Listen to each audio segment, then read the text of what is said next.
ఈరోజు boycott 'Laila' movie చూడడం జరిగింది. 'లైలా' మూవీ సినిమా పేరు 'లైలా'.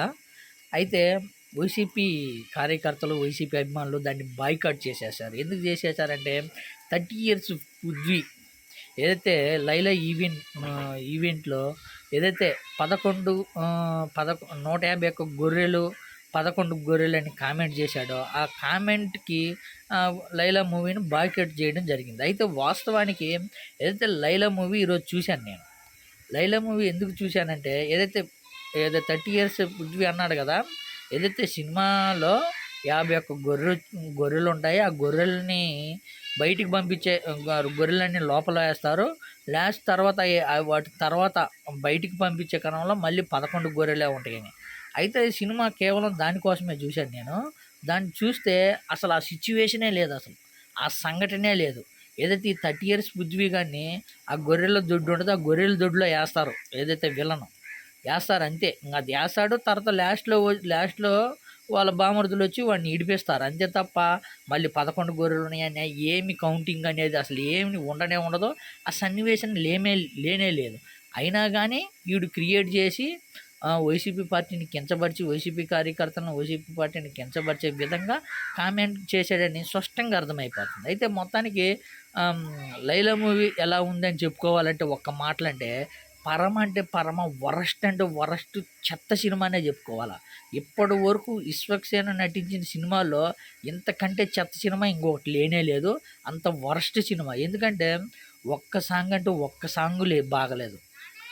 ఇంక ఒక్కటంటే ఒక్క పాట కానీ మంచిగా లేదు. డ్యాన్సు లేదు, అసలు ఏమి లేదు. సినిమాలో కామెడీ అంటే కామెడీ అస్సలు లేదు. ఎటు పోతుందో, ఎటు తీసుకెళ్తుందో అసలు స్టోరీకి సంబంధం లేదు. అసలు ఏం లేదు. మోడల్ అంట. ఇంకో విషయం ఏంటంటే దీంట్లో మహిళల్ని మరీ నీచంగా మహిళల్ని కించపరిచే విధంగా చూపించాడనే చెప్పుకోవాలి. ఎందుకంటే మహిళలు మేకప్ వేసుకుంటేనే అందంగా ఉంటారు. మేకప్ వేసుకోకపోతే దేనికి పనికిరాని ఆ సినిమాలో చూపించారు. ఒక్క మాటలో చెప్పాలంటే మహిళల్ని కించపరిచారనే చెప్పుకోవచ్చు. ఎందుకంటే మహిళలు అనేది ఎంత గౌరవంగా ఉండాలా, అలాంటిది మహిళల్ని మేకప్ వేసుకుంటేనే మీరు పనికొస్తారు, మేకప్ లేకపోతే మీరు పనికిరారు అనే విధంగా చూపించారు. ఒక ఒక విలను ఏదైతే ఒక అమ్మాయిని పెళ్లి చేసుకునే విషయంలో మేకప్ వేస్తాడు విశ్వక్సేన్. ఆ మేకప్ పోవడం వల్ల విలను ఆ అమ్మాయిని రిజెక్ట్ చేస్తాడు. అంటే మేకప్ ఉంటేనే నా మహిళలకి గుర్తింపు ఉండేది, మేకప్ లేదు గుర్తింపు ఉండదా?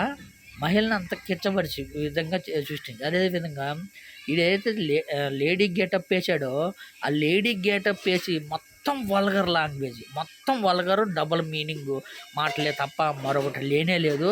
సినిమా అసలు దీన్ని ఎవరు ఆపాల్సిన అవసరమే లేదు. దాని అంతటికి అదే ఆగిపోయింది. దీనివల్ల ఇప్పటికైనా బుద్ధి తెచ్చుకోవాలని సినిమా వాళ్ళకి ఒక సలహా. ఎందుకంటే దీనివల్ల ఈ కామెంట్స్ వల్ల హీరోకి, నిర్మాతకి డ్యామేజ్ తప్ప మరొకటి లేదు. అందులో పైపెచ్చి ఈ సినిమాకి మేము సపోర్ట్గా ఉంటాము, మీరు ఏంది ఆపేదని ఏదైతే మెగా ఫ్యాన్స్, బాలకృష్ణ ఫ్యాన్స్ మేము సపోర్ట్గా ఉన్నాం. ఏం సపోర్ట్గా ఉండి ఏం ఆడిస్తారు? సినిమాలో దమ్ము లేదు. అందులో విధంగా వీళ్ళు చేసిన కామెంట్స్కి ఎవరు రారు, బాయ్‌కాట్ చేసేసారు. మొత్తానికి ఇప్పుడు నిర్మాత అడక్కొని తినాల.